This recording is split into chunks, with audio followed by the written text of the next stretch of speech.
Bozeman, so it's been kind of cool to connect with the community, and thank you for all the rad women who have helped me just open arms here, so it's been really cool. Climb with Jeannie a lot, Becky, what's up, going to 10 sleep, babe, yeah, so if anybody wants to climb, I'm psyched. I didn't have a title for my presentation because I didn't really know what to talk about other than we'll see what happens with this. But this is, I'm Lindsey, I'm from Texas, which I think is really funny because it's just a interesting segue of my life going into mountain climbing. I think everybody has their own stories. Mine was a little different, in my opinion. But this photo is really cool because I never thought I'd ever be in the Cherokee Valley climbing huge peaks, and this is our nighttime sky.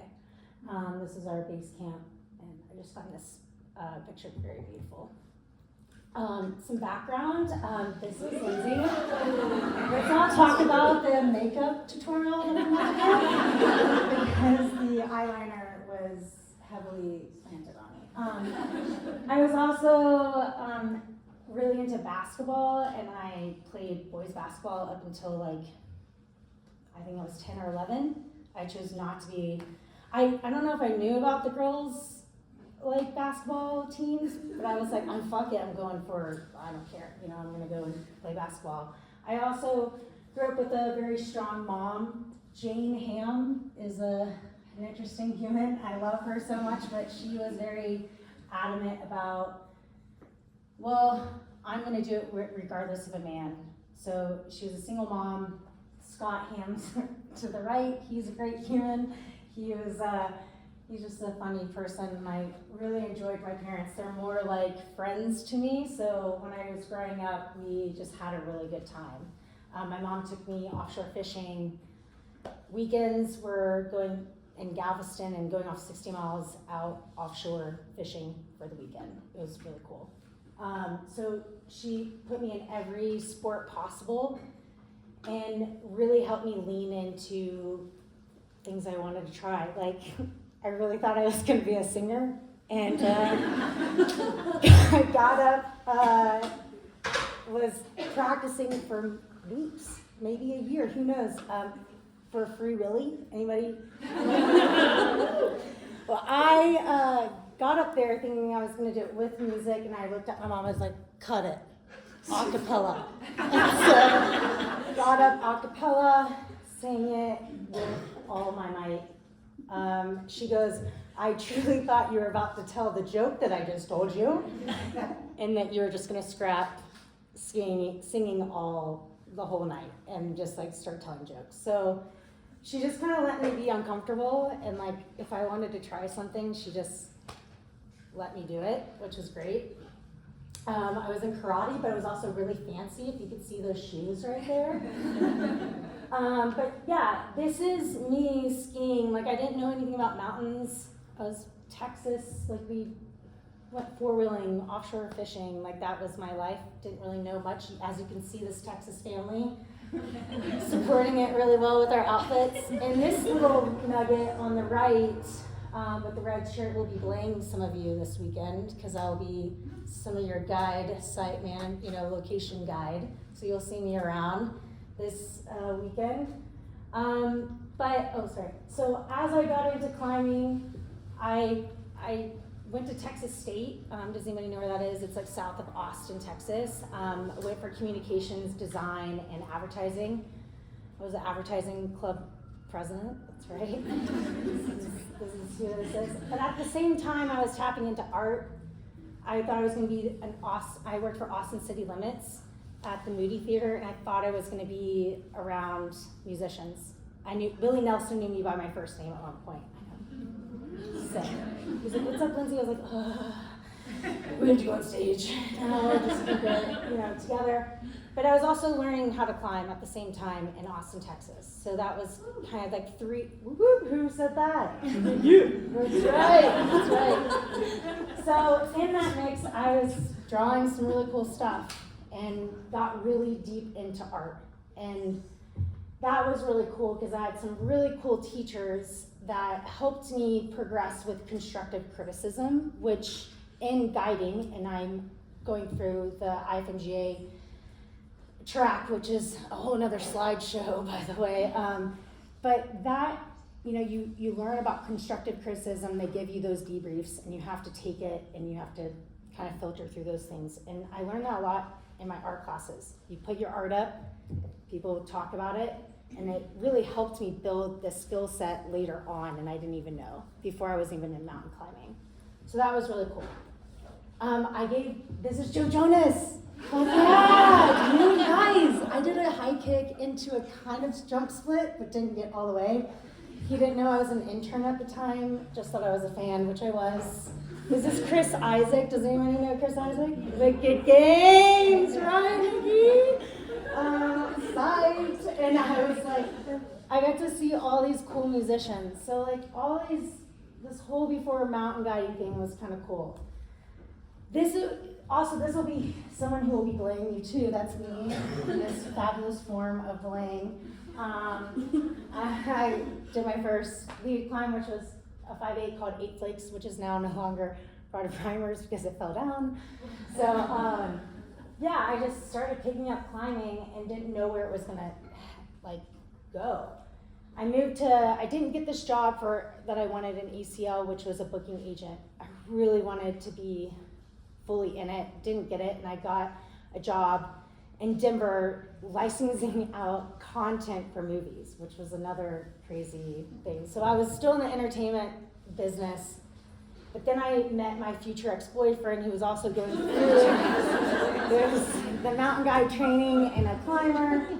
And so then he started taking me on, towers in Moab.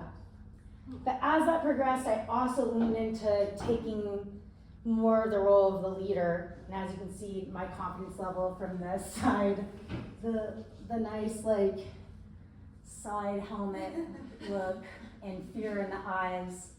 I just arrived from Texas. I didn't really know what was going on, but I was like, okay, I'll do it, and let's go. But it progressed, over the years. You can see the confidence level just building and building, and I leaned into it more and more, because that's just kind of what was built inside of me as I was from a kid. My mom was like, just go for it, go, do it. And they just let me try everything. I started ice climbing. This is one of my first leads, which was like a WI4 in my backyard in Durango, Colorado, which is really cool. And then I started guiding Bridal Veil, which was rad. As anybody know what Bridal Veil is in Telluride? Yeah, it's fucking sick out there. And I guide that all the time.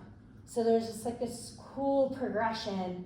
It's taken me quite a few years to get where I want to be, and I'm still not where I want to be, but I'm trying my best and having fun out there. And guiding people like Jess, she's awesome.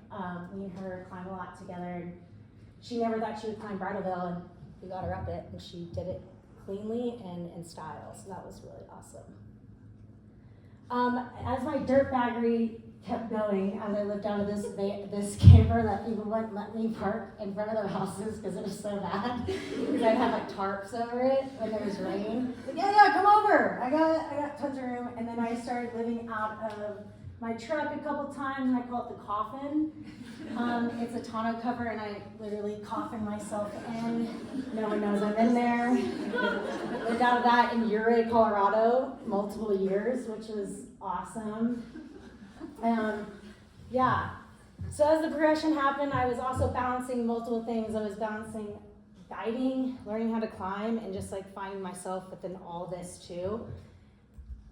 And within that, I was meeting people like Katie Lambert, people like Brett, and my friends over here that are I see them up here taking or doing presentations, and seeing Anna and climbing with all these great humans and mentoring me in many different ways, especially Katie Lambert.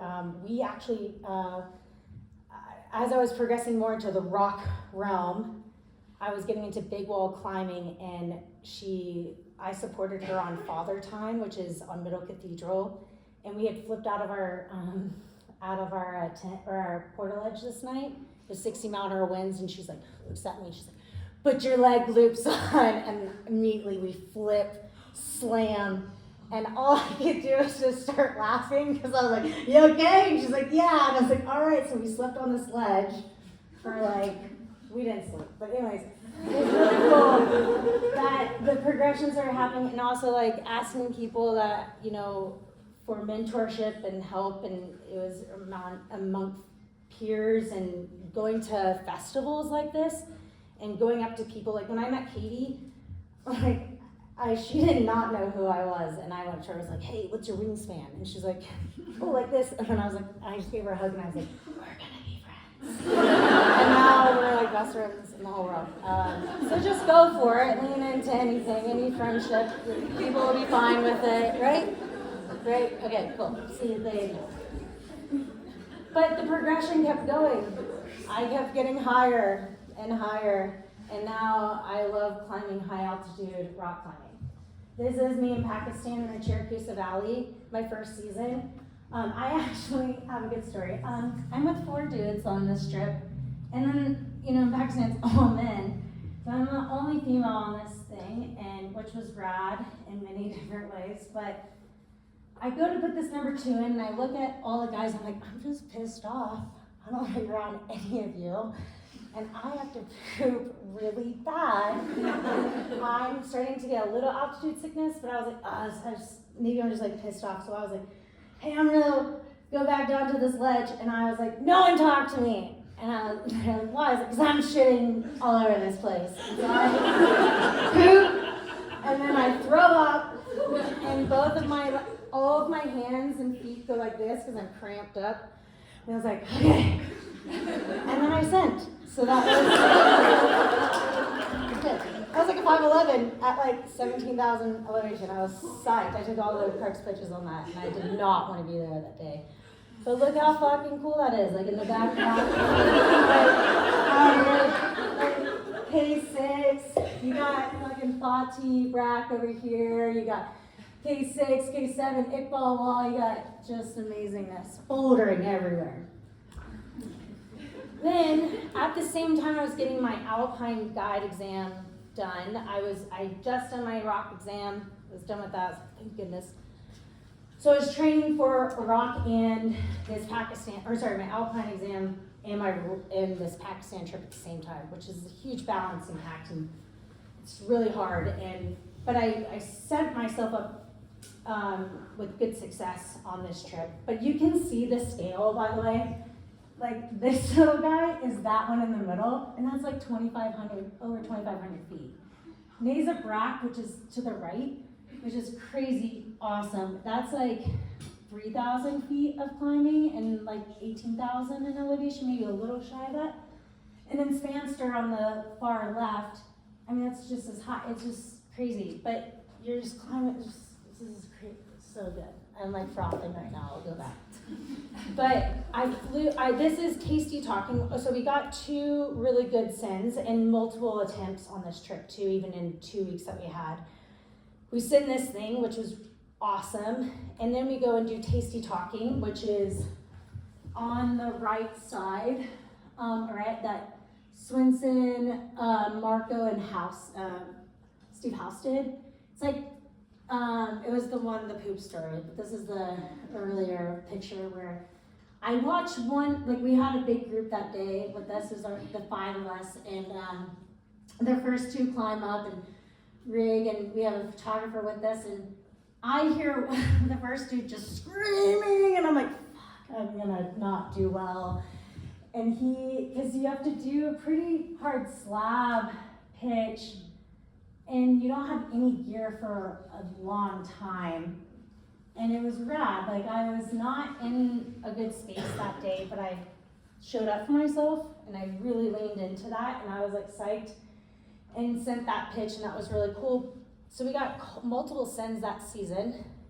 And then I flew in the day my Alpine guide exam started, which was a little sketchy. I shouldn't have done that. Went into my Alpine exam, was psyched. I put up a new route on my exam too, and I passed, and I was super excited. And it was really cool because we had a pretty good balancing act there. We had 3 women and 3 men, and that was awesome. Karen Buckle has known me since I started climbing basically and started guiding, and she was on my exam as my examiner. And it was a really cool circle back for both of us and to climb. And she was psyched that I came home from a really good journey going into this next one. And we eat lots of berries because there was a lot of huckleberries in Washington, and our face looked like purple. It was great. So anyways, it was really cool mountain training. Okay, the American Alpine Club. If anybody has a dream, they have applications happening right now. Go apply. Put together something, or maybe think about it for next year, but the applications are there. And without them, I wouldn't have attempted so many things and failed on so many things, but I have a base in the Cherokee, and I have spent many now seasons. I went there 2022, 2023, 2024, and without that support, I wouldn't have been able to do some of these dreams. So think of something, doesn't matter what it is, go for it, try it out. You never know what you'll like do out there. I attempted the northeast spur of Fahad. We were pretty high up there, and we had to bail because it just puked rain. But then I've also attempted the far east, which would have been this couloir into like this right side up through rock and ice all the way to the top. We had a pretty harsh season, but you can always go rock climbing. And I started another route up this, which was this route. This was a crazy pitch for me, but really rad. But we put something up from the grass all the way up through most of the head wall, and we were about to gain the ridge, and then my partner got really sick, and so we needed to go down. And we only had like one more day, and then our trip was over. And then I met some of the coolest people in the world. We played Bazaar.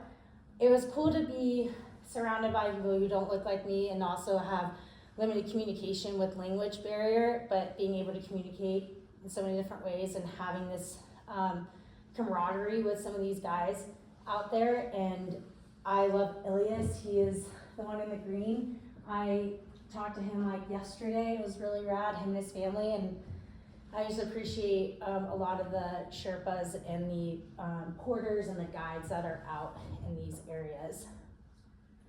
Base camp hangs. I did smoke some cigs, don't worry, it's okay.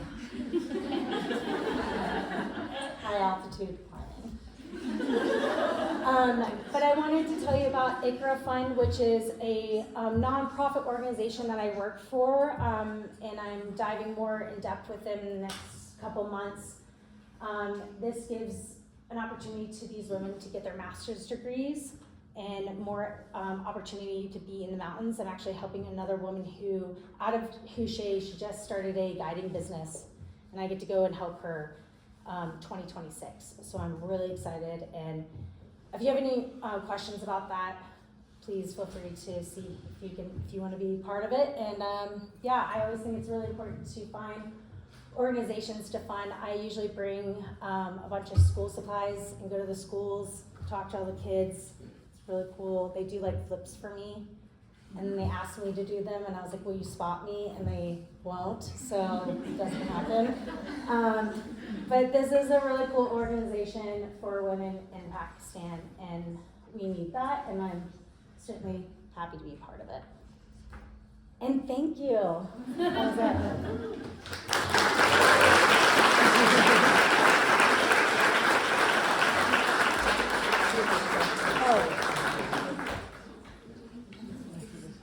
Does anyone have questions for Lindsey?